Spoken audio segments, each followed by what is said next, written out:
सूर्यकोटि समप्रभ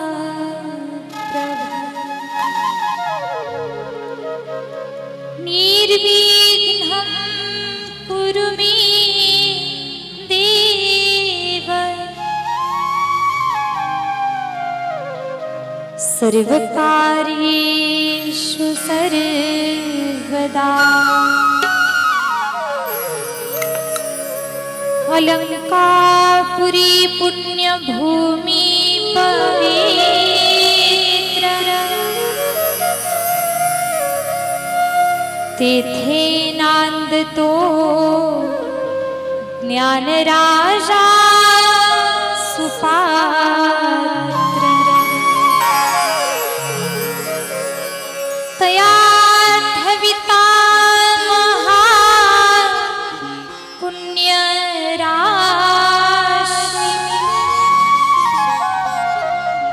नमस्कार माझा श्री सद्गुरु ज्ञानेश्वरास बोला पुंडलिक वरदे हरि विठ्ठल श्री ज्ञानदेव तुकाराम पंढरीनाथ भगवान की जय ज्ञानेश्वर महाराज की जय जगद्गुरु तुकाराम महाराज की जय शांति ब्रह्म एकनाथ महाराज की जय पवन सूत हनुमान की जय प्रभु रामचंद्र भगवान की जय जगत नारायण महाराज की जय हर हर हर हर हर हर महादेव।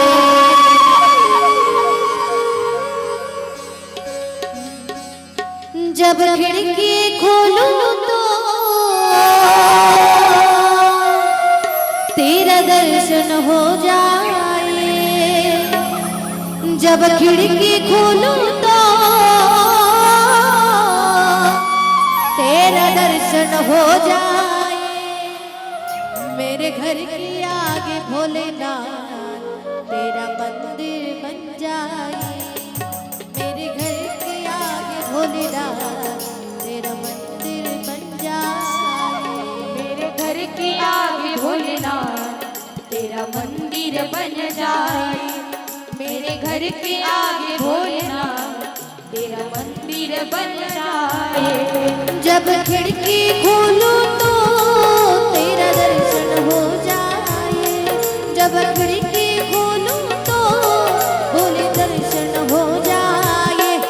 मेरे घर के बोल में आगे भोलेनाथ तेरा मंदिर बन जाए, मेरे घर के आगे भोलेनाथ तेरा मंदिर बन जाए, मेरे घर के आगे भोलेनाथ तेरा मंदिर बन जाए, मेरे घर के आगे भोलेनाथ तेरा मंदिर बन जाए। जय हो जय हो जय भोलेनाथ।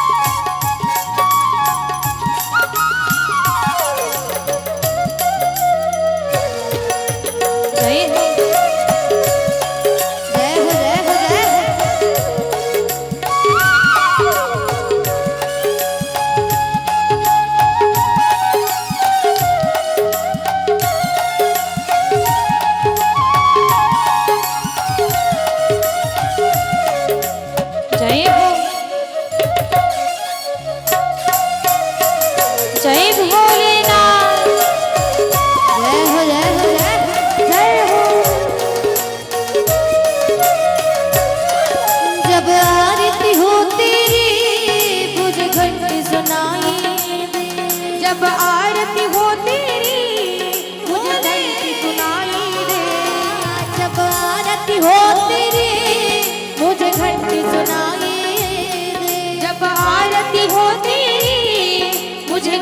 सुनाई हो मुझे सवेरे भोलेनाथ तेरी सूरत दिखाई दे, मुझे रोज सवेरे भोलेनाथ तेरी सूरत दिखाई दे।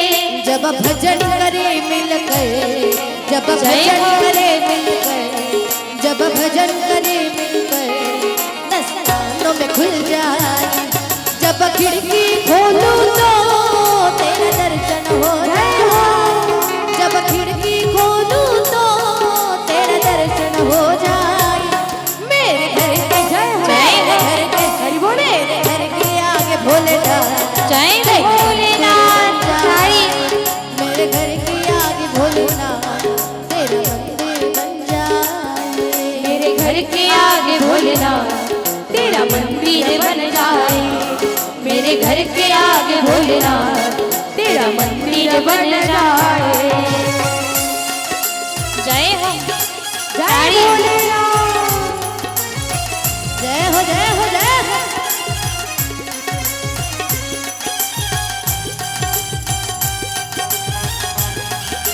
जय भोलेनाथ, जय हो जय हो।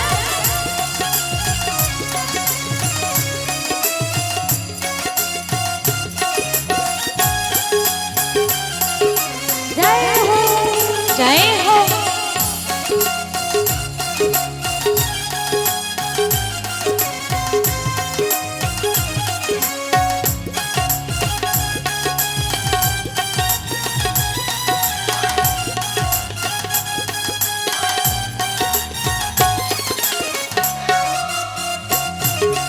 जय हो जय हो जय हो। साई साई। जय भोलेनाथ, अरे बोल जय हो भोलेनाथ।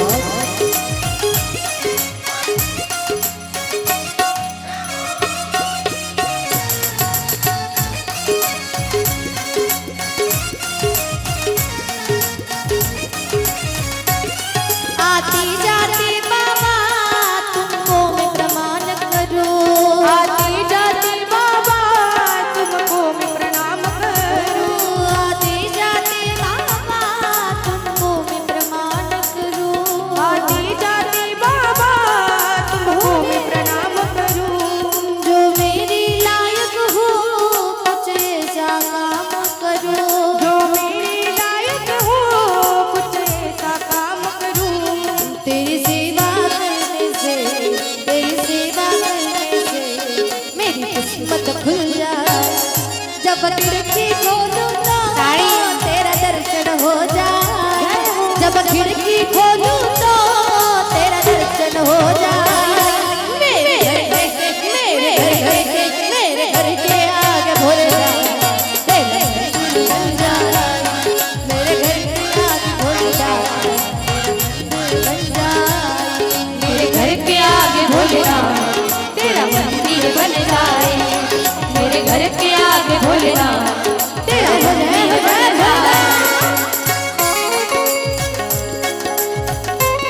कर्पूरगौरं करुणावतारं संसारसारं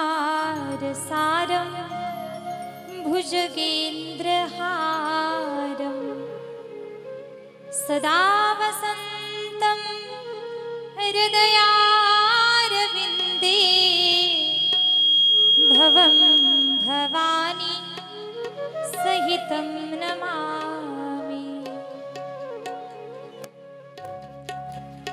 नमामि शमीशाननिर्वाणरूपं विभुं व्यापकं ब्रह्मवेदस्वरूपं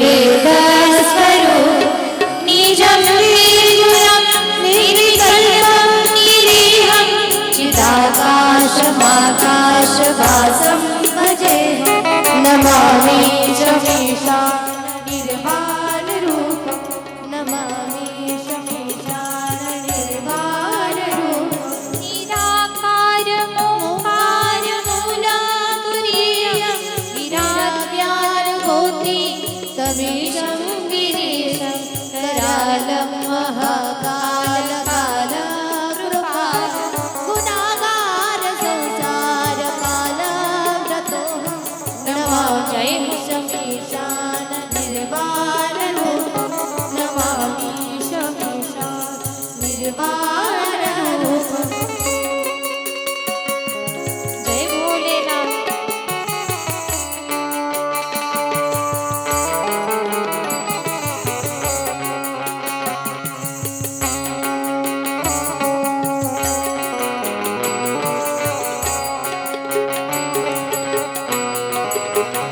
थाळी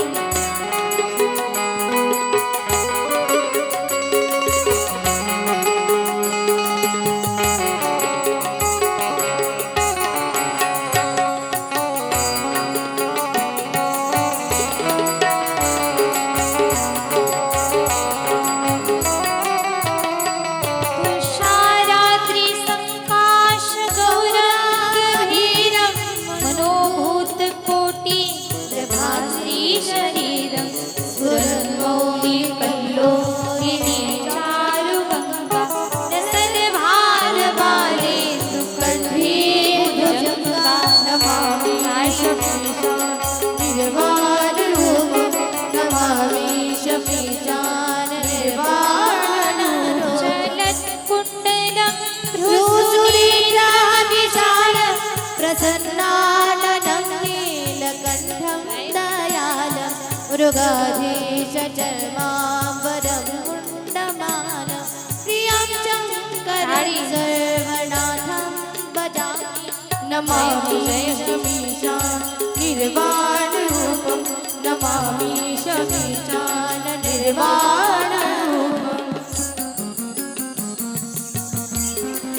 जय भोलेनाथ।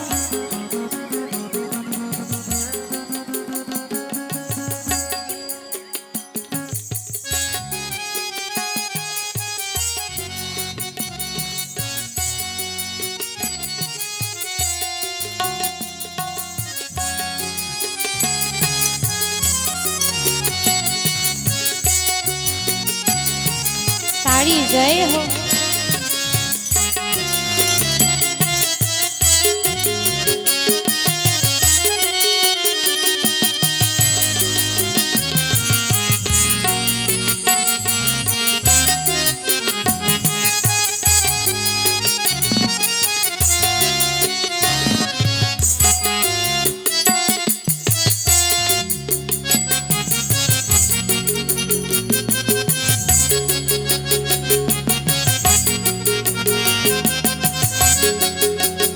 ताड़ी जय हो।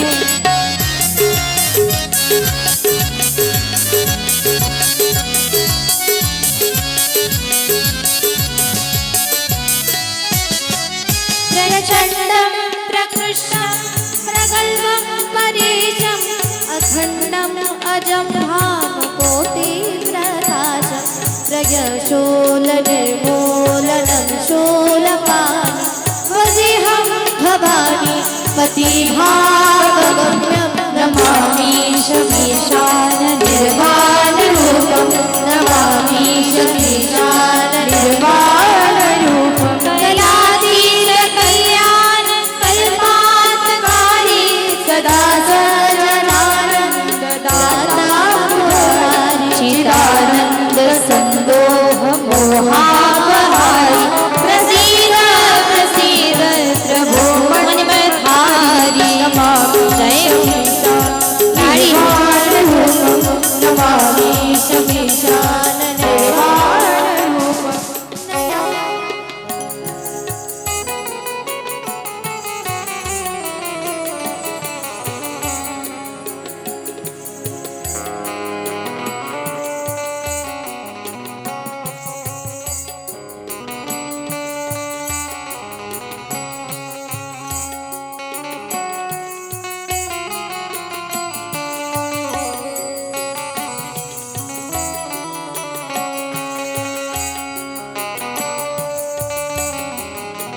निर्वाण रूपम न जानामि योगं जपं नैव पूजा न तोऽहं सदा सर्वदा शम्भुतुभ्यं जरा जन्म दुःखो सताप्यमान प्रभो पाहि आपन्न मामीश शम्भो नमामि जय निर्वाण रूपम नमामि शमीशान निर्वाण रूपम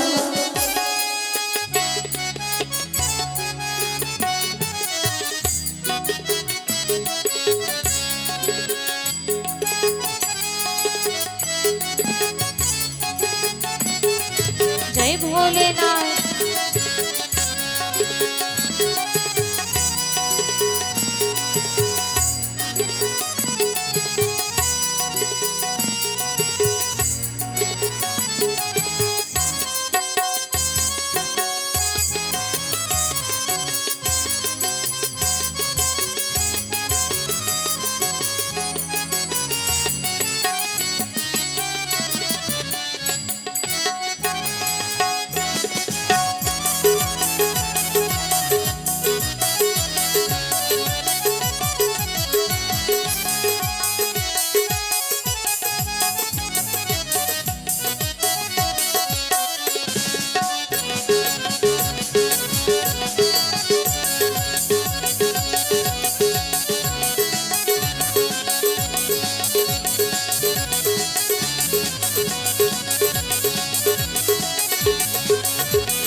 बोला उमापति महादेव की जय हर हर महादेव हर हर महादेव हर हर महादेव परम मंगलमय जीवाचं परम कल्याण करणारी प्रत्येक साधकाला प्रत्येक भक्ताला प्रत्येक उपासकाला आपल्या भक्ती सुखामध्ये नाव घालणारी प्रत्येकाला पावन पुनीत करणारी ही श्री शिव महापुराण कथा प्रथमतः या धर्ममंडपामध्ये तुम्हा सर्व शिवभक्तांचं अंतकरणपूर्वक स्वागत आहे. भगवान भोलेनाथांच्या चरणी वंदन आहे. माझ्या गुरुवर्य हरिभक्तीपरायण साध्वी सोनाली दिदी करपे गुरुवर्यांच्या चरणी वंदन. जन्मदात्या आई वडिलांच्या चरणी वंदन. सर्व सज्जन श्रोते माईबाप माझ्यापेक्षा वयानं ज्ञानानं तपानं उपस्थित या ठिकाणी सर्व ज्येष्ठ श्रेष्ठ मंडळी प्रत्येकाच्या चरणी वंदन. या संपूर्ण मातृशक्तीच्या चरणी वंदन. सर्व गुणीजनांच्या चरणी वंदन. आणि लगेच कथेला सुरुवात. आजचा आपला कथेचा 5वा दिवस. आणि 5वा दिवस म्हटलं की एक आनंद. कोणता आनंद माहिती आहे आम्हाला? शिव पार्वती विवाह सोहळा. कथाभाग श्रवण करत करत आम्हाला विवाहापर्यंत जायचंय. प्रथमतः आजच्या कथेमध्ये महत्वपूर्ण अगदी आम्ही जे बेलपत्र, जो भस्म, जो रुद्राक्ष, जे शिवनाम, शिवभक्ती करत असताना आम्ही या सगळ्याचा वापर करतो, उपयोग करतो. शिवपूजेमध्ये म्हणा, शिव उपासनेमध्ये म्हणा, या प्रत्येकाचा आम्हाला बारकाईनं विचार करायचा आहे. सर्वप्रथम शिवपिंडीची निर्मिती आम्ही ऐकली. सगळ्यात पहिली शिवपिंड कशी निर्माण झाली तो कथाभाग आम्ही काल श्रवण केला. सगळ्यात पहिली नगरी कोणती ते नाव सुद्धा आम्ही ऐकलं. कोणती नगरी? काशी नगरी. शिवजींचे पहिले पुजारी नाव काय त्यांची? बोलायचंय, विसरले नाहीत ना तुम्ही? नाव काय? ब्रह्मा आणि विष्णू. पहिले पुजारी. त्यानंतर ज्या दिवशी पहिली पूजा पूर्ण झाली, पहिलं शिवलिंग निर्माण झालं, तो दिवस महाशिवरात्रीचा दिवस.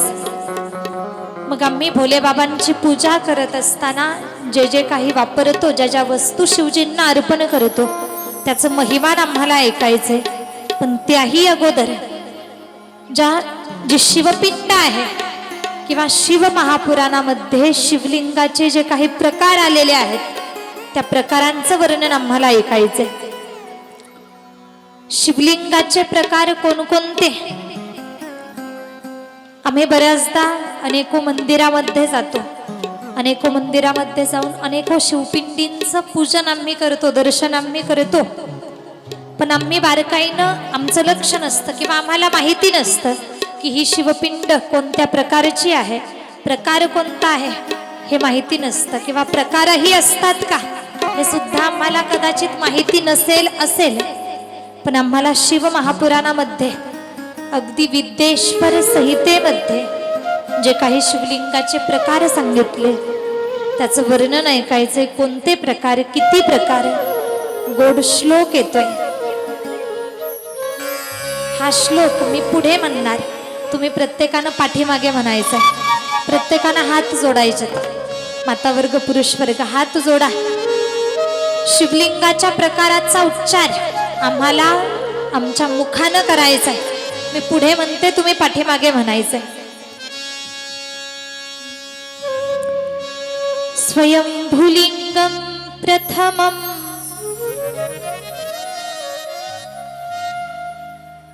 बारकाईनं लक्ष देऊन म्हणा. स्वयंभूलिंगम प्रथमम स्वयंभूलिंगं प्रथमं बिंदुलिंगम द्वितीयकम प्रतिष्ठितं चरं चैव गुरुलिंगम तु पंचमम.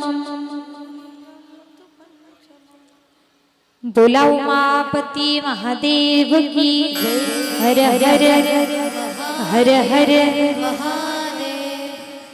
स्वयंभूलिंगम प्रथमम बिंदुलिंगम द्वितीयकम प्रतिष्ठितं चरं चैव गुरुलिंगम तु पंचमम. शिवलिंगाचे 5 प्रकार आहेत. पहिलं आहे स्वयंभू शिवलिंग, दुसरं शिवलिंग आहे बिंदू शिवलिंग, तिसरं आहे प्रतिष्ठित शिवलिंग, चौथा आहे चर शिवलिंग आणि 5वा प्रकार आहे गुरु शिवलिंग. अनुक्रमे स्वयंभू, बिंदू, प्रतिष्ठित, चर आणि गुरु शिवलिंग हे 5 प्रकार आम्हाला या प्रत्येकाचा विस्तारित विचार करायचा आहे. पहिलं जे शिवलिंग आहे स्वयंभू शिवलिंग. स्वयंभू शिवलिंग म्हणायचं कशाला, याची व्याख्या काय तर पहा. स्वयंभू म्हणजेच ज्याला कोणी निर्माण केलेलं नाही किंवा ज्याला कोणाच्या आधाराचीही गरज नाही, जो स्वयंभू आहे.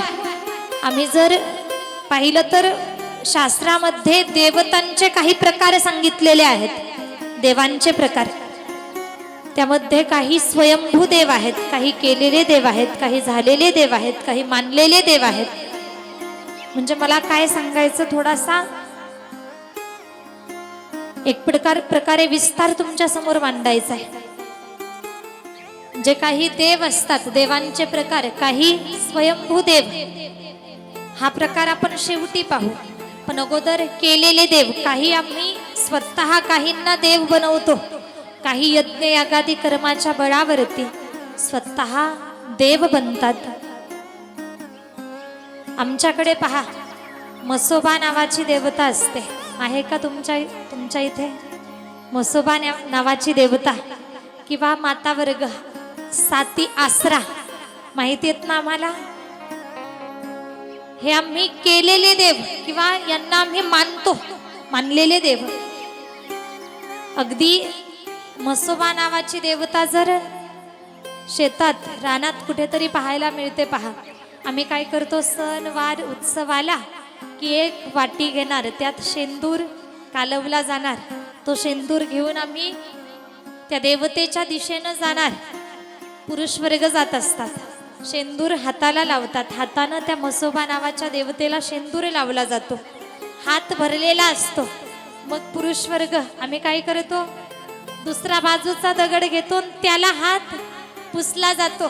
दुसरा कोणीतरी भक्त येतो, तो पाहतो अरे रे रे इथे तर 2-2 देव आहेत. मग तो 2 देवांना शेंदूर लावणार, हात तिसऱ्या दगडाला पुसणार.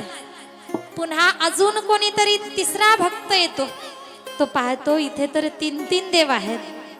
मग तो 3 दगडांना शेंदूर लावतो आणि हात चौथ्या दगडाला पुसला जातो. म्हणजे 4 देव तयार होतात. बघता बघता त्या ठिकाणी देवांची संख्या वाढतच जाते. म्हणजे मला सांगायचं काय, विनोदाचा भाग सोडून द्या, पण हे आम्ही केलेले देव असतात. आम्ही बाजूचा कुठलचा तरी दगड उचलतो, त्याला शेंदूर लावला, झाला देव तयार.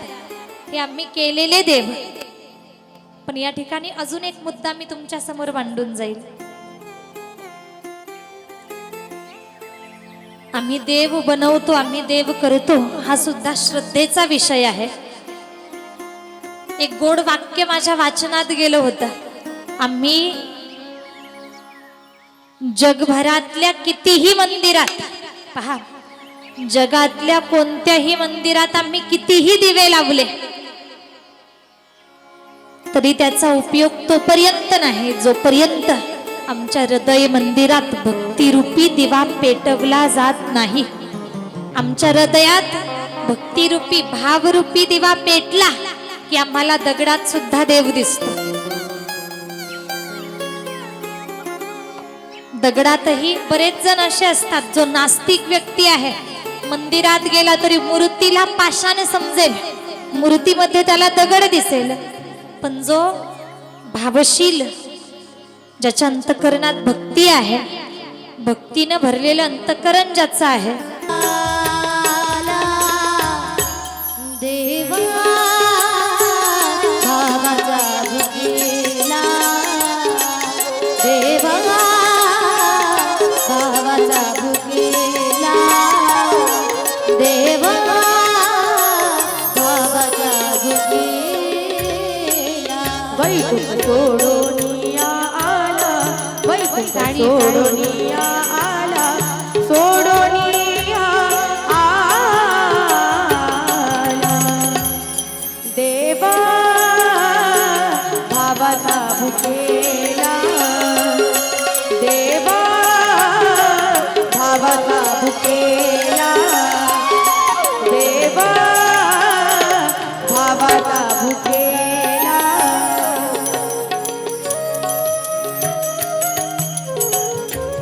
जय हो, जय हो, जय हो. जय भोलेनाथ. टाळी टाळी.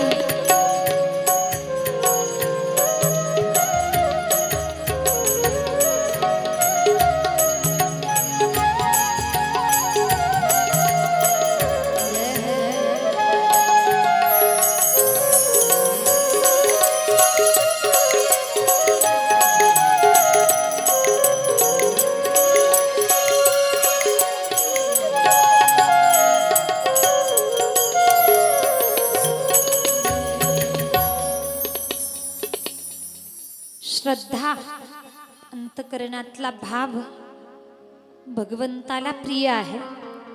किंवा श्रद्धा असेल, मी सांगते तुम्हाला, तर आम्हाला दगडात देव दिसतो. श्रद्धा नसेल तर मूर्ती सुद्धा दगडाप्रमाणे आम्हाला भासते.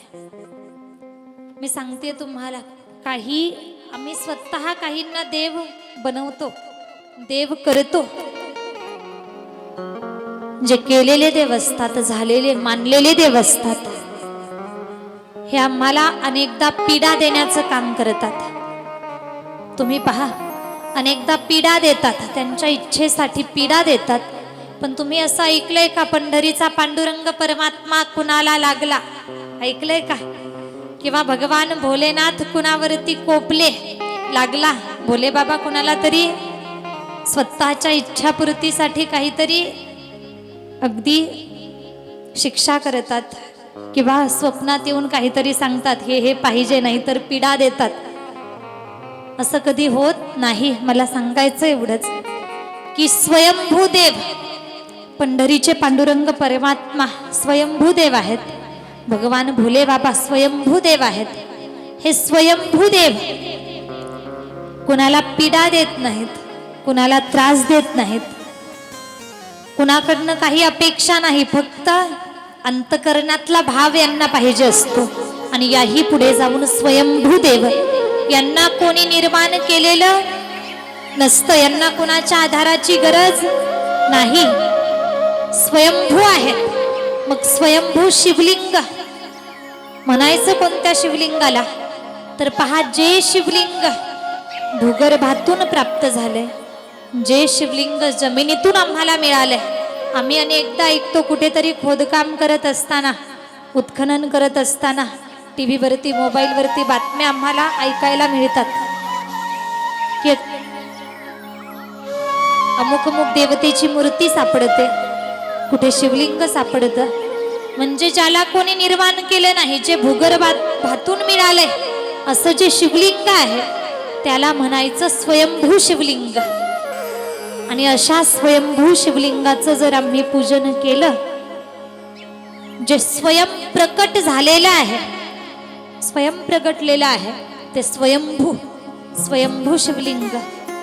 मग या स्वयंभू शिवलिंगाचं जर आम्ही पूजन केलं तर ज्ञानाची प्राप्ती सांगितली. पुढे दुसरा प्रकार बिंदू शिवलिंग. बिंदू शिवलिंग म्हणायचं कोणत्या शिवलिंगाला? तर पहा, आमच्या घरामध्ये, देवघरात म्हणा, कुठेतरी आम्हाला चित्ररूपात शिवलिंग दिसतं. आकार नसतो, फक्त चित्र असतं, चित्र रेखाटलेलं असतं. फोटो रूपात, चित्ररूपात जे शिवलिंग आहे त्याला बिंदू शिवलिंग म्हटलं जातं. शिवलिंगाचं फक्त चित्र रेखाटलेलं. मग असं जे शिवलिंग आहे ते बिंदू शिवलिंग. त्या बिंदू शिवलिंगाचं जर आम्ही पूजन केलं तर घरातील वादविवाद, रोगराई, घरातील क्लेश मिटवण्याचं काम ते बिंदू शिवलिंग करत असतं. अगदी घराघरामध्ये सासू सुनेचा वाद असेल, भावा भावाचा वाद असेल, बाप लेकाचा वाद असेल, हा मिटवला जावा किंवा वादच निर्माण होऊ नये म्हणून आमच्या घरामध्ये बिंदू शिवलिंग असावं आणि त्याचं पूजन आम्ही करावं. चला पुढे तिसरा प्रकार येतो प्रतिष्ठित शिवलिंग. प्रतिष्ठित शिवलिंग म्हणायचं कोणत्या शिवलिंगाला? तर पहा, शिवमहापुराणामध्ये व्याख्या आली की अनेको देवतांनी एकत्रित येऊन किंवा अनेको ऋषींनी एकत्रित येऊन, अनेको मनुष्यांनी एकत्रित येऊन स्थापन केलेलं शिवलिंग त्याला प्रतिष्ठित शिवलिंग म्हटलं गेलंय. म्हणजेच एकानं नाही, एकट्या कुणीही नाही, तर अनेकांनी एकत्रित येऊन समूहानं स्थापन केलेलं शिवलिंग, गावकऱ्यांनी एकत्रित येऊन स्थापन केलेलं शिवलिंग त्याला प्रतिष्ठित शिवलिंग म्हटलं गेलंय. आणि अशा प्रतिष्ठित शिवलिंगाचं जर आम्ही पूजन केलं तर ऐश्वर्य, यश, आयुष्य, विद्या याची प्राप्ती सांगितली. पुढे शिवलिंगाचा चौथा प्रकार चर शिवलिंग. चर शिवलिंग म्हणायचं कोणत्या शिवलिंगाला? तर पहा, बऱ्याचदा आम्ही मंदिरामध्ये म्हणा किंवा घरामध्ये म्हणा धातूचं शिवलिंग पाहत असतो. मग धातू कोणताही असू द्या, सोनं, चांदी, लोखंड, तांब, स्फटिक किंवा अन्य कोणताही धातू असू द्या, जे धातूचं बनलेलं आहे त्याला चर शिवलिंग म्हटलं गेलंय. आणि चर शिवलिंगाचं पूजन जर आम्ही केलं तर समाधानाची प्राप्ती सांगितली. तुम्ही आम्ही प्रत्येक जण एकाच आशेत आहोत. कोणती आशा? तर आपल्याला प्रत्येकाला सुख पाहिजे. पाहिजे ना? का इथे असं कोणी आहे ज्याला दुःख पाहिजे? प्रत्येकाला सुख पाहिजे. मग सुख आम्हाला कधी मिळणार? सांगू? भगवंतानं जे दिलंय, जेवढं दिलंय तेवढ्यात जर आम्ही समाधानी राहिलो, समाधान मानलं, तर त्या समाधानातच आम्हाला सुखाची प्राप्ती होऊन जाते. समाधान सुखाची प्राप्ती करून देणारा आहे आणि समाधानाची प्राप्ती चर शिवलिंग करून देत आहे. शिवलिंगाचा 5वा प्रकार आहे गुरु शिवलिंग. आता पहा, हे 4 प्रकार वेगळे होते, थोडेसे वेगळे, आणि हा 5वा प्रकार या 4 प्रकारांपेक्षा थोडा वेगळा पाहायला मिळतो. कसा? तर गुरु शिवलिंग म्हणायचं कोणत्या शिवलिंगाला? आमचे जे गुरु आहेत, सद्गुरू असतील, श्री गुरु असतील, आमच्या गुरूंच्या उजव्या पायाचा अंगठा, गुरूंच्या उजव्या पायाच्या अंगठ्याला गुरु शिवलिंग म्हटलं गेलेलं आहे. आणि खऱ्या अर्थानं मला तरी वाटतं की भगवंतानं गुरूंचं महिमान जगाला कळण्यासाठीच या शिवलिंगाची निर्मिती केली की काय?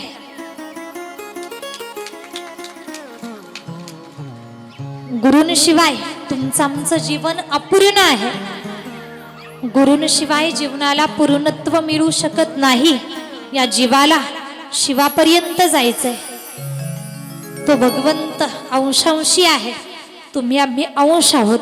या अंशाला अंशांशी पर्यंत जाऊन मिळायचंय, त्या भगवंताशी एकरूप व्हायचंय. मग तिथपर्यंत नेणारे, मार्ग दाखवणारे गुरु असतात. गुरु विना कोण बतावे ना बात, गुरु विना कोण बतावे ना बात. गुरु बिना कौन बतावे न बात, गुरु बिना कौन बतावे न बात. हो बडा बिकट यमघात.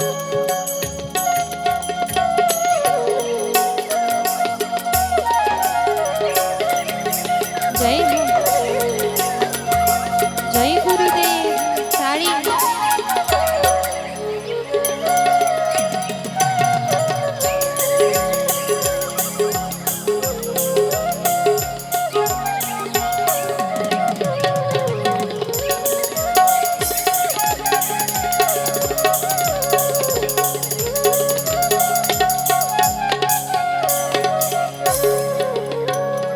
गुरु हा संत कुळीचा राजा, जय हो. हा प्राण विसावा माझा. गुरु हा संत कुळीचा राजा, गुरु हा प्राण विसावा माझा. गुरु बिन देव तुझ्या पाहता नाही त्रैलोकी. गुरु विना देव तुझा पाहता नाही त्रैलोकी. गुरु हा सुखाचा सागर, गुरु हा धैर्याचा सागर. गुरु हा सुखाचा सागर, गुरु हा प्रेमाचा सागर. गुरु हा धैर्याचा डोंगर, काळी डळमळेला. गुरु हा धैर्याचा डोंगर, काळी डळमळे. गुरु हा संत कुळीचा राजा, गुरु हा संत कुळीचा राजा. गुरु हा संत कुळीचा राजा, गुरु हा संत कुळीचा राजा. टाळी वाजवायची. गुरु हा संत कुळीचा राजा, गुरु हा प्राण विसावा माझा. गुरुविन देव दुजा पाहता नाही त्रैलोकी. आम्हाला पाठ आहे, आम्ही म्हणतो गुरुर ब्रह्मा, गुरुर विष्णू, गुरुर देवो महेश्वर, गुरु साक्षात परब्रह्म, तस्मै श्री गुरुवे नमः. म्हणजेच ब्रह्मा, विष्णू, महेश त्रिदेवता आमच्या गुरुमध्ये सामावलेले आहेत. गुरूंचं महिमान मोठा आहे. श्री गुरु सारिखा असता पाठीराखा, श्री गुरु सारिखा असता पाठीराखा. श्री गुरु सारिखा असता पाठीराखा, श्री गुरु सारिखा असता पाठीराखा.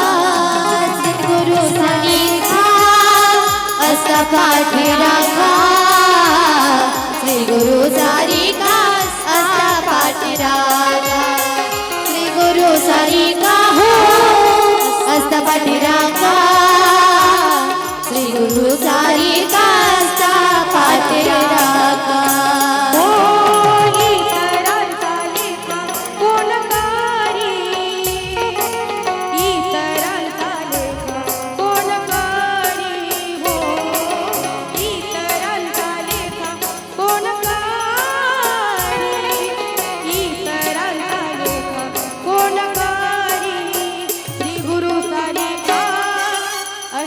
पाठी राखा श्री गुरु सारिका आस्था पाठी राखा श्री गुरु सारिका आस्था पाठी राखा श्री गुरु सारिका आस्था पाठी राखा.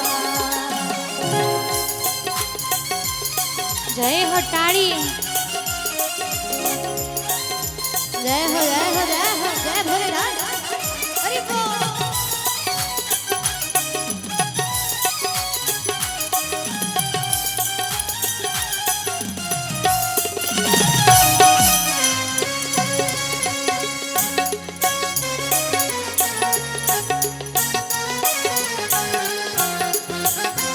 जय हो जय हो.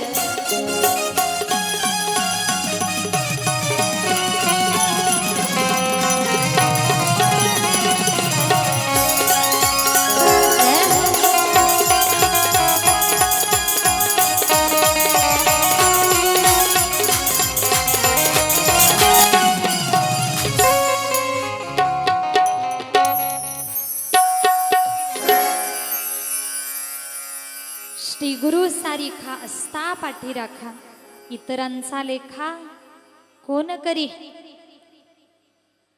गुरु जीवनामध्ये महत्वाचे आहेत. गुरूंशिवाय ज्ञान नाही. व्यवहारात सुद्धा गुरु महत्वाचे आणि परमार्थात सुद्धा गुरुच लागतात. गुरूंशिवाय कुणालाच पर्याय नाही. माऊली ज्ञानोबाराया म्हणतात गुरु तेथे ज्ञान, ज्ञानी आत्मदर्शन, दर्शनी समाधान आधी जैसे. जेथे गुरु आहेत त्याच ठिकाणी ज्ञान आहे. आणि तुम्ही या लेकरांच्या मुखातनं हे जे गोड गाणं ऐकताय ना, ही गुरूंची कृपा आहे. मी तुमच्या समोर या ठिकाणी बसली आहे. खरं पाहिलं तर मी तुमच्या समोर लहान आहे, पण 4-2 शब्द का होईना तुम्ही ऐकताय. तुमच्या मनाचा मोठेपणा हा तर आहेच आहे, पण ही माझ्या गुरूंची कृपा आहे. ज्ञान नाही, गुरुकृपा आहे. जीवनात कृपा महत्वाची आहे. मी तर म्हणेल ज्ञानापेक्षाही कृपेला जास्त महत्व आहे. आणि गुरुकृपा आमच्यावरती असावी, असलीच पाहिजे. देवापेक्षाही गुरु महत्वाचे आहेत. पहा बरं, बारकाई नाही का मोलाचा आहे. एका वेळेला देव आमच्यावरती कोपला हरकत नाही, पण गुरु कृपा आम्हाला प्राप्त करून घेता आली पाहिजे. गुरु कृपा आमच्यावरती असली पाहिजे. देव कोपला आणि गुरु प्रसन्न असतील. देवानं ठरवलं याचं वाटोळं करायचं, पण गुरु आपल्या पाठीशी असल्या कारणानं देव सुद्धा आपलं काही बिघडवू शकत नाही. देवाची सुद्धा ताकद नाही की याचं काही बिघडवायचं. का? गुरु सोबत आहेत. पण जर गुरुच आपल्यावरती नाराज असतील, गुरूंची अवकृपा असेल आणि देव प्रसन्न असेल, देवानं ठरवलं याचं चांगलं करायचं, तरी देवाला करता येणार नाही. देवापेक्षाही गुरु श्रेष्ठ आहेत. भगवंताच्या एक प्रकारे मंदिरातल्या देवाची पूजा आम्ही करावीच, पण मंदिरातल्या देवापेक्षाही आमच्या गुरुला जास्त महत्व आम्ही द्यावं. गुरुभक्ती आमच्याकडनं घडावी. मन लागो रे लागो रे, मन लागो रे लागो रे, मन लागो रे लागो रे, मन लागो रे लागो रे, मन लागो रे लागो रे, मन लागो रे लागो रे माझे गुरु भजनी. मन लागो रे लागो माझे गुरु भजनी. मन लागो रे लागो रे माझे गुरु भजनी. मन लागो रे माझे गुरु भजनी.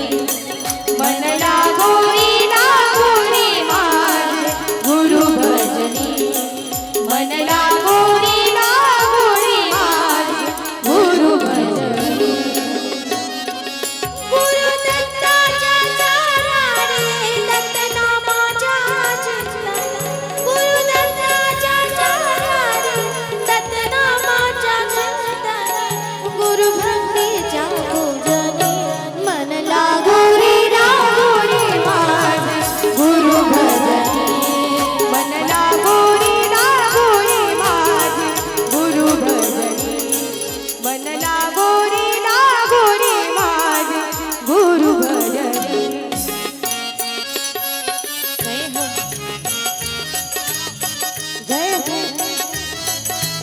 ताळी जय हो.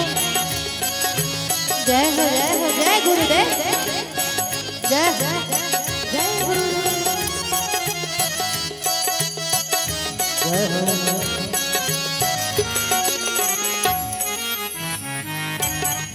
जय हो.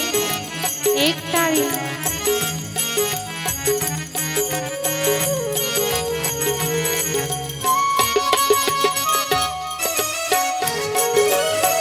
जय हो जय हो जय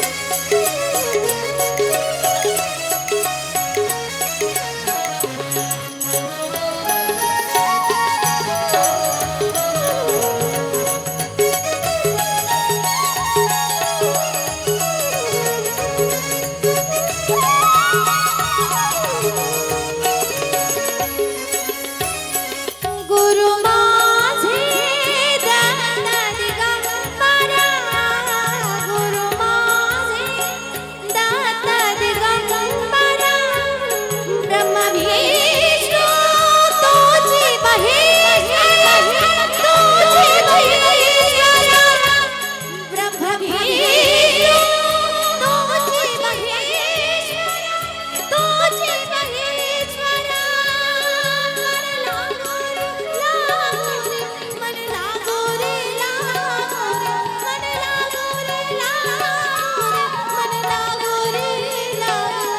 मन लागो रे मन लागो रे माझे गुरु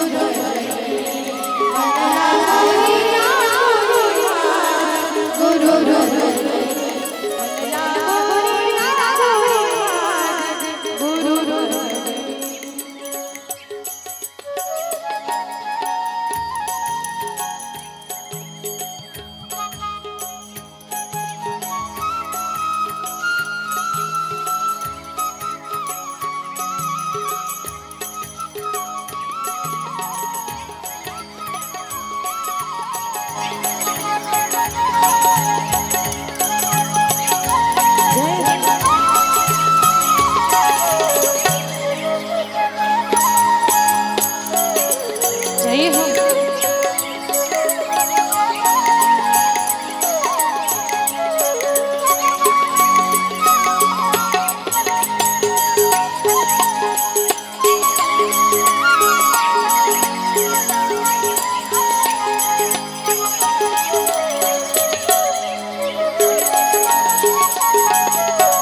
ताळी.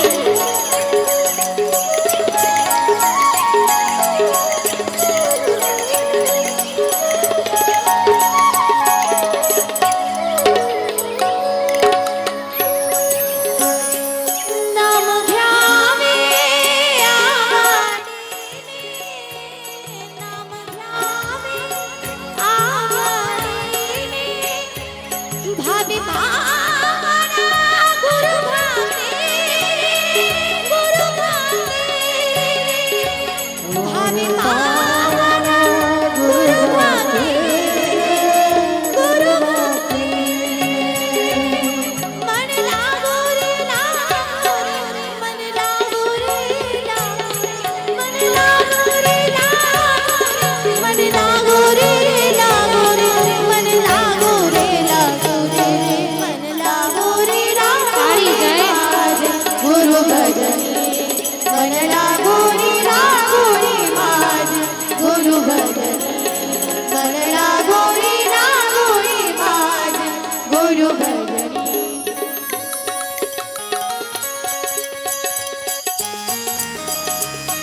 जय हो भोलेनाथ जय गुरुदेव जय हो जय हो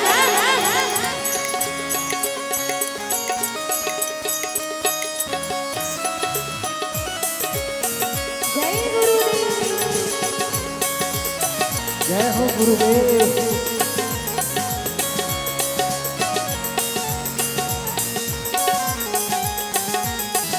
जय हो गुरुदेव की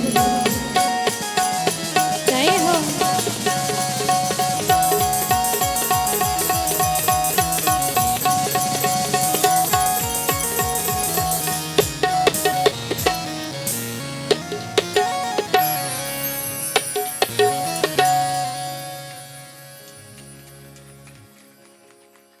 ईश्वरीताई, वैष्णवीताई, अजून एकदा यांच्यासाठी जोरदार टाळी. फार अंतकरणातनं गाईल. गुरुभक्ती आमच्याकडनं घडली पाहिजे. गुरूंचं महिमान मोठं आहे. गुरूंशिवाय भगवंतापर्यंत पोहोचवणारं आम्हाला दुसरं कोणी नाहीये. गुरु मार्ग दाखवतात, भगवंतापर्यंत नेऊन पोहोच करतात. आम्ही ऐकतोय गुरु शिवलिंग,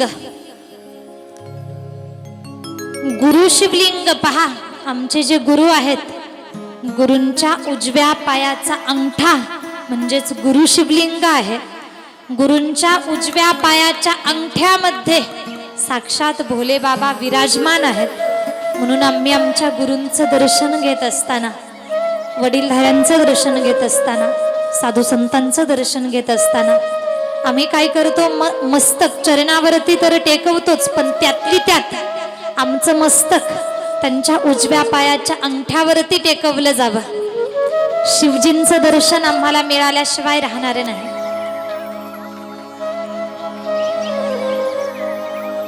बोला उमापती महादेव की हर हर हर हर महादेव.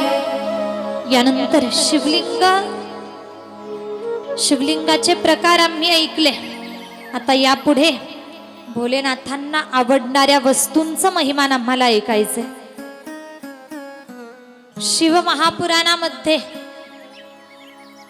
शिवनाम, भस्म, रुद्राक्ष आणि बेलपत्र यांचं बारकाईनं वर्णन आलेलं आहे. प्रत्येकाचं महिमान आम्हाला ऐकायचंय. पण एकंदरीत सुरुवातीला शिवनाम, भस्म आणि रुद्राक्ष याचं महिमान सांगितलं गेलं. शिव महापुराण सांगतंय की शिवनाम म्हणजे गंगा आहे, भस्म म्हणजे यमुना आहे आणि रुद्राक्ष म्हणजे सरस्वती आहे. शिवनाम, भस्म आणि रुद्राक्ष या तिन्हींच्या माध्यमातून त्रिवेणी संगमामध्ये केलेल्या स्नानाचं पुण्य आम्हाला घरबसल्या प्राप्त करून घेता येतंय. गोड वर्णन येतं.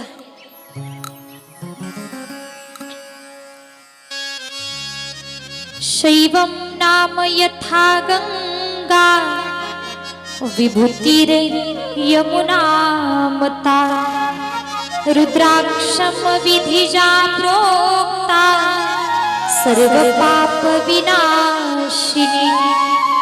काय? शैवम नाम यथा गंगा विभूतिर यमुना मता रुद्राक्षम विधिजा प्रोक्ता सर्व पाप विनाशिनी. म्हणजे काय? गंगा, यमुना, सरस्वती यांच्या अगदी त्रिवेणी संगमामध्ये स्नान केल्यानंतर होतं काय? पापाचा नाश होतो, आम्ही पवित्र बनतो. त्रिवेणी संगमामध्ये स्नान करण्यासाठी आम्ही प्रयाग तीर्थाला जातो.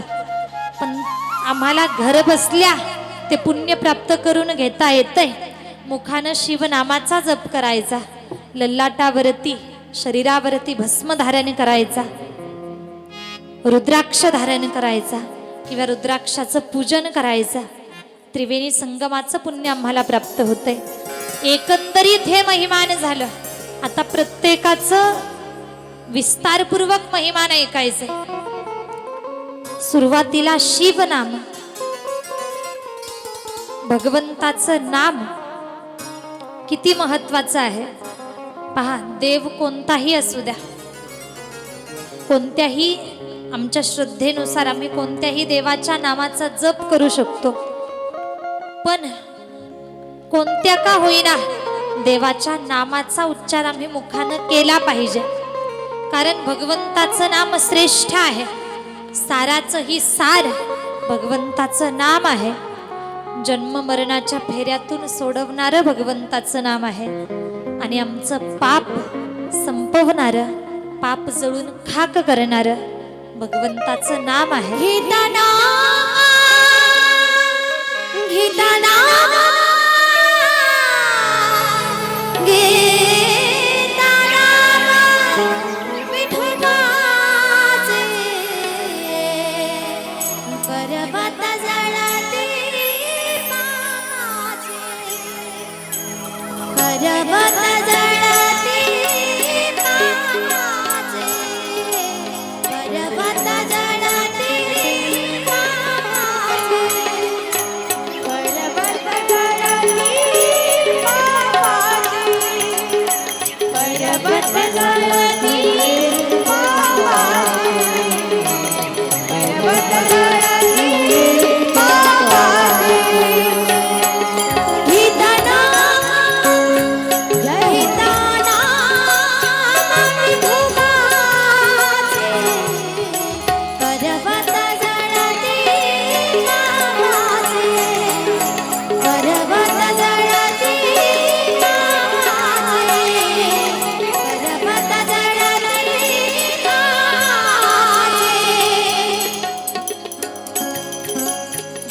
तन्मुखं पावनं तीर्थ सर्व पाप विनाशनम. काय श्री शिवाय नमस्तुभ्यम मुखम व्याहरते यदा.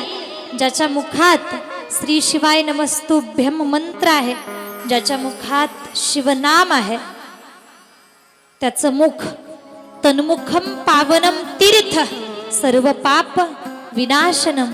त्याचं मुख मुख नसून ते पावन तीर्थ बनत आणि सगळ्या पापांचा नाश करत.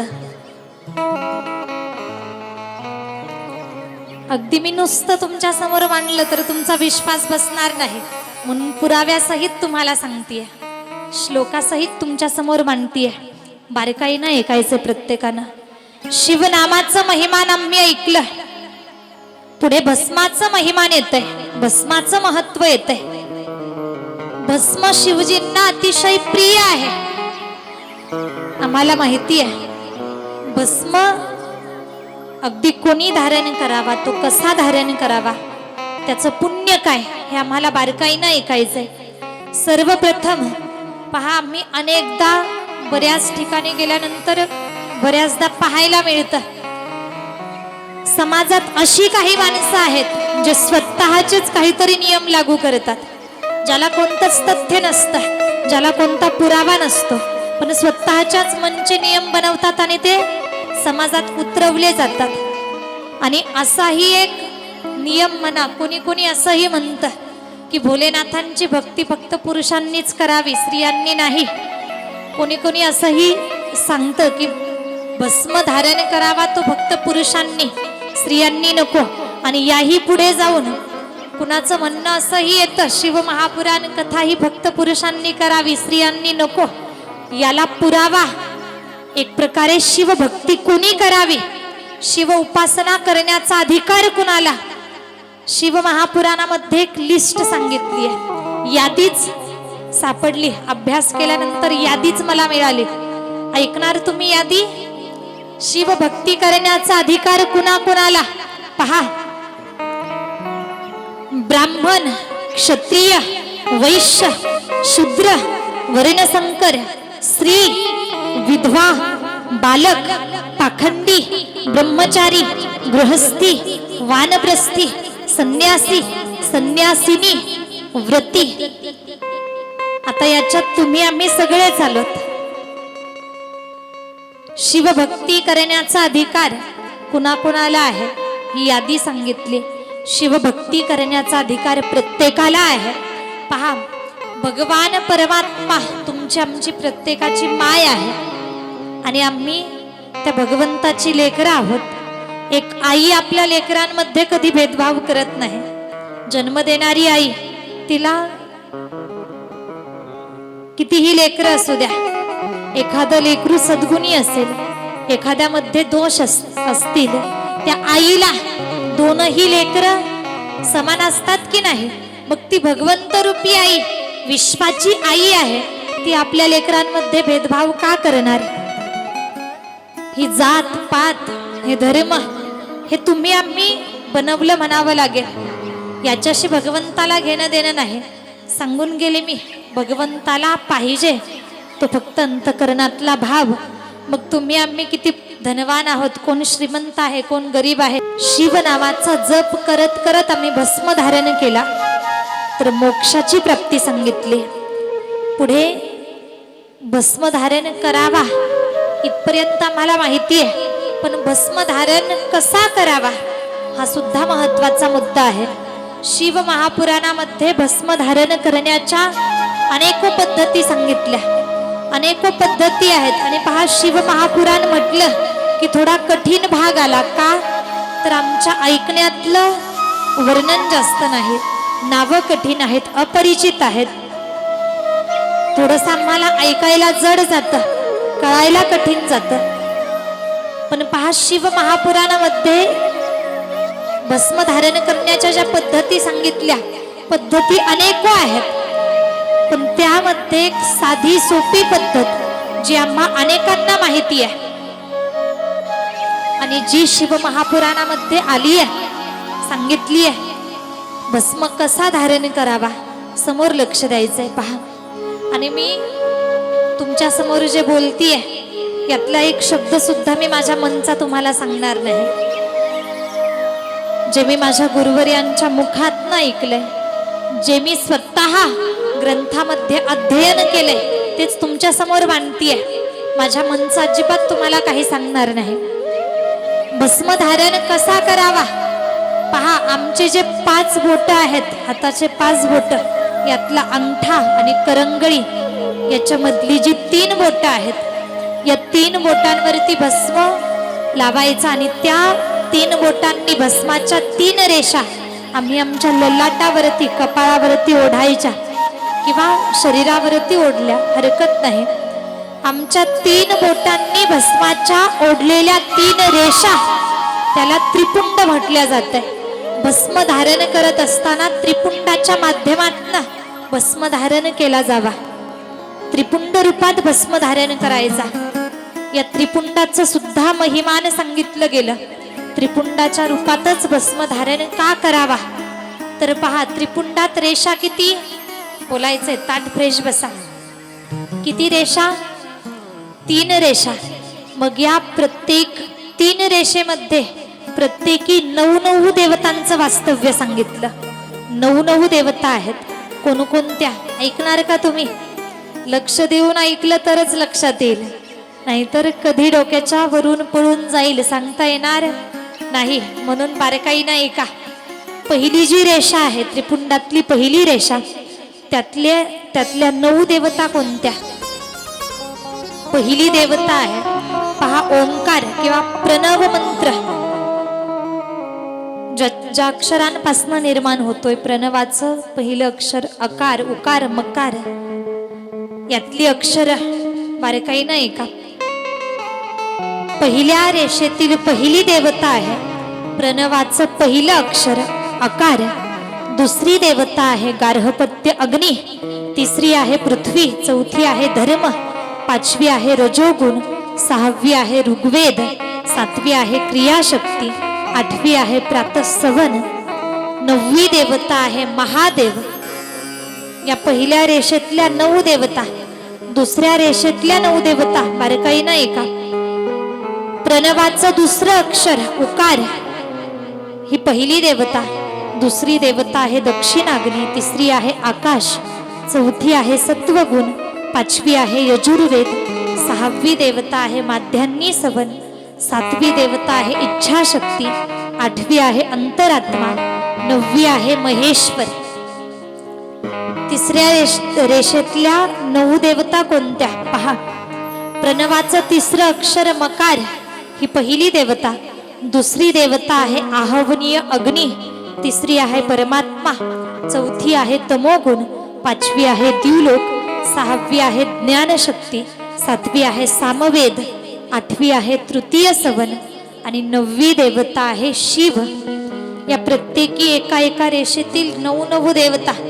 बरं, हे जरी आमच्या लक्षात सगळी नावं लक्षात राहत नसतील हरकत नाही, पण प्रत्येक रेषेमध्ये 9 देवता आहेत हे तर आम्ही लक्षात ठेवू शकतो ना. यातनच आम्हाला महिमान कळेल, भस्माचं महत्व कळेल, त्रिपुंडाचं महिमान कळतंय. 9 देवतांचं वास्तव्य त्रिपुंडामधील प्रत्येकी रेषेमध्ये आहेत. याही पुढे जाऊन आता रुद्राक्षाचं महिमान आम्हाला ऐकायचंय, पण तत्पूर्वी भगवंताचं 1-2 मिनिट आम्ही भजन करणार आहोत. भोली तेरे चरणाए, भोली तेरे चरणों, भोले तेरे चरणों, बाबा तेरे चरणों में अगर धूल जो मिल जाए सच कहती हूँ भोले, तकदीर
उमापती महादेव की जय हर हर महादेव हर हर महादेव।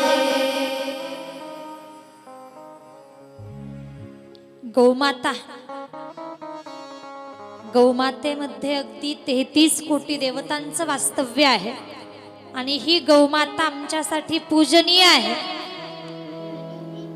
गौमाता, आता हा विषय मी तुमच्या समोर का मांडतीये, समोर लक्ष द्यायचंय. गौमातेचं रक्षण ही प्रत्येक हिंदूची आज जबाबदारी बनलेली आहे. गौमातेचं रक्षण आमच्याकडनं झालं पाहिजे.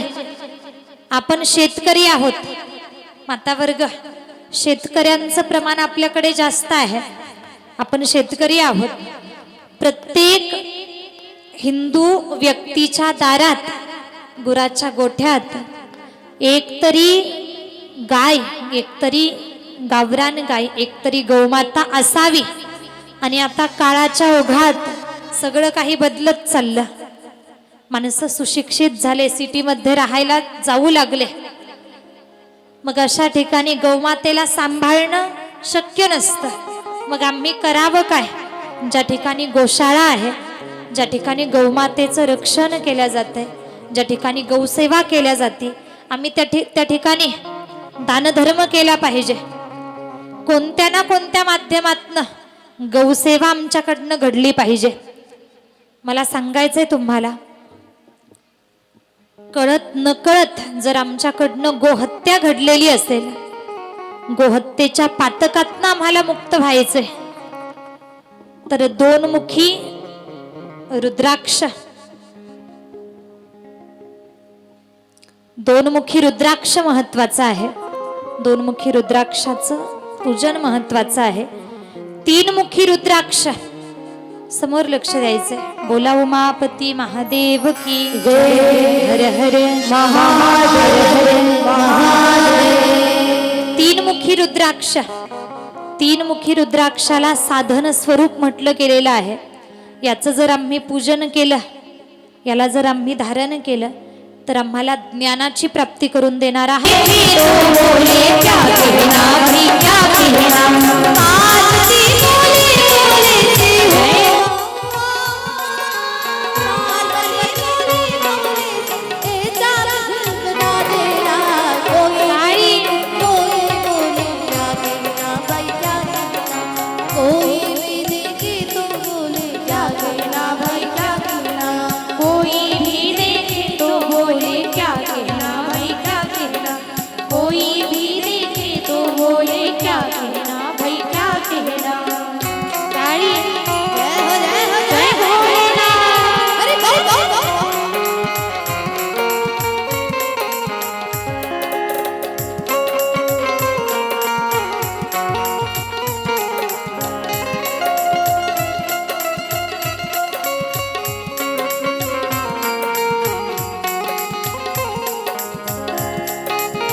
राजा आम्हाला मिळाला.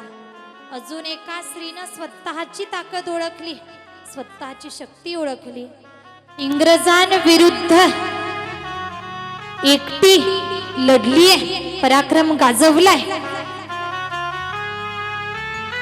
एका स्त्रीनं स्वतःची ताकद ओळखली, अनाथांची माय बनली. पहा, इंग्रजांविरुद्ध लढली. त्या स्त्रीचं नाव मेरी झाशी नाही दूंगी. जीव गेला चालेल, पण माझी झाशी देणार नाही. शेवटच्या श्वासापर्यंत गेली, लढली. जीव गेला तोपर्यंत लढली. ती झाशीची राणी स्त्रीच होती. अलीकडचं उदाहरण, आपली मुलगी बाजूला ठेवली आणि अनाथ लेकरं सांभाळली. एक नाही, अनेको अनाथांची माय बनली. नाव तुम्हाला माहिती आहे, सिंधुताई सपकाळ. या स्त्रियाच आहेत, पण केलं काय? स्वतःचा स्वार्थ थोडा बाजूला ठेवला. स्वतःचा जो समाजानं दृष्टिकोन बनवला की तुम्ही चूल आणि मूल एवढंच पाहावं, यातनं बाहेर निघल्या. आता काळ बदलत चाललाय, प्रत्येक क्षेत्रात स्त्री पुढे येतीये. मी सांगत होते तुम्हाला, पण आजही आमच्यात अशी माणसं आहेत, घरात मुलगी झाली की अनेकांचे चेहरे पडतात, पण मुलगी झाली म्हणजे लक्ष्मी आली. मुलगी म्हणजे साक्षात भगवतीचं रूप आहे, अंश आहे. ती एका नाही, 2 कुळांचं, 2 घरांचं कल्याण करते मुलगी. म्हणून तिचं सुद्धा स्वागत आम्ही आनंदानंच केलं पाहिजे. हिमालय पर्वतानं सुद्धा आपल्या मुलीचं स्वागत आनंदानं केलं. सगळीकडे आनंदी आनंद होता. पार्वती नाव ठेवलं, सुख समाधान ऐश्वर्य सगळीकडे नांदत आहे. अनेको लीला ही पार्वती करतीये, भगवतीच आहे. बालपणापासनं शिवभक्ती करू लागलीये. स्वतःला शिवभक्तीमध्ये वाहून घेतलं आणि जणू काही या पार्वतीनं मनोमन शिवजींना पती म्हणून स्वीकारलंय. ही पार्वती, एक गोड भजन आपण गाणार आहोत. या भजनामध्ये तल्लीन व्हायचंय. ही पार्वती स्वतःला शिवजींची पुजारन म्हणून घ्यायची.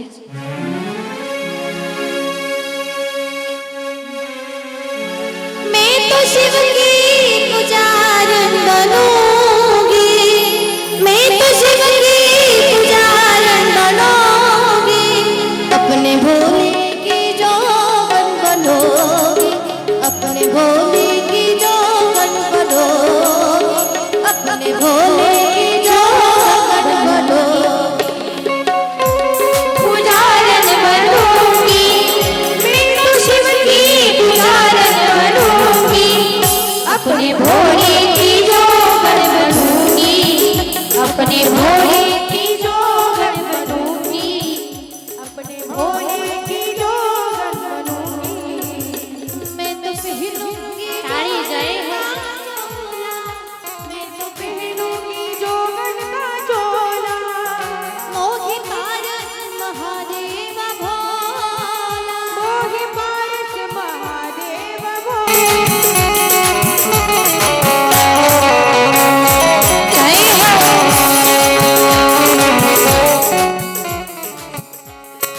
सत्संग में मेरी बात चलाई, सत्संग में मेरी बात चलाई. हो सद्गुरु ने मेरी की सगाई,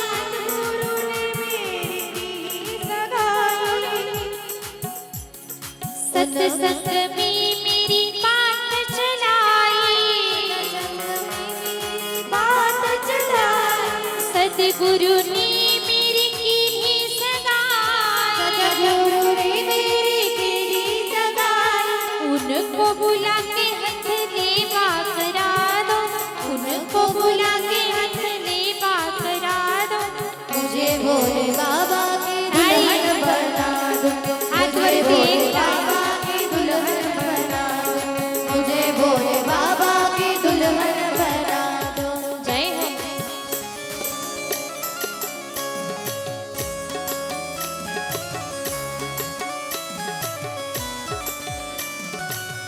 जय